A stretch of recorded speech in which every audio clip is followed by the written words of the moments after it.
मला खूप जणांची इंस्टाग्रामवर आणि यूट्यूबवरसुद्धा कॉमेंट्स आलेले होते की ताई तुम्ही स्टिकर्स कसे काढता. तर मी तुम्हाला इथे दाखवलेलं आहे, बघू शकता तुम्ही.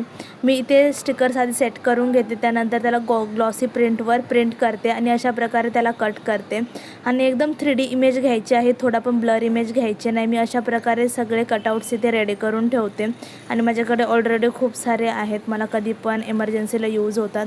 सो इथे मी 2 किलोचा हा केक करत आहे. मिकी माऊस थीममध्ये हा केक करायचा होता आणि ट्रफल फ्लेवरमध्ये हा केक बनवायचा होता मला. तर तुम्ही इथे बघू शकता अशा प्रकारे मी दोन्ही लेअर मस्तपैकी बनवून सेट करून त्यांना एकावर एक असेंबल करत आहे. आणि कस्टमरला असा सेम टू सेम केक पाहिजे होता, तुम्ही बघू शकता. आणि एंडला तुम्ही नक्की सांगा की सेम टू सेम हा केक बनला की नाही, कॉमेंट करा मला. आणि अशा प्रकारे मी ही डिझाईन कंप्लीट करून घेतलेली होती. ही ऑर्डर मला माझ्या बिल्डिंगमधूनच आलेली होती, त्याच्यामुळे डिलिव्हरीचा प्रॉब्लेम नव्हता, ते लोकच घेऊन जाणार होते.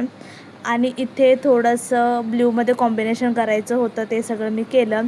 आणि नाव लिहायचं होतं आणि थोडे गोल्डन बॉल्स पण मला टाकायचे होते, ते मी एंडला टाकलेले आहेत. आवडलं असेल तर लाईक करा.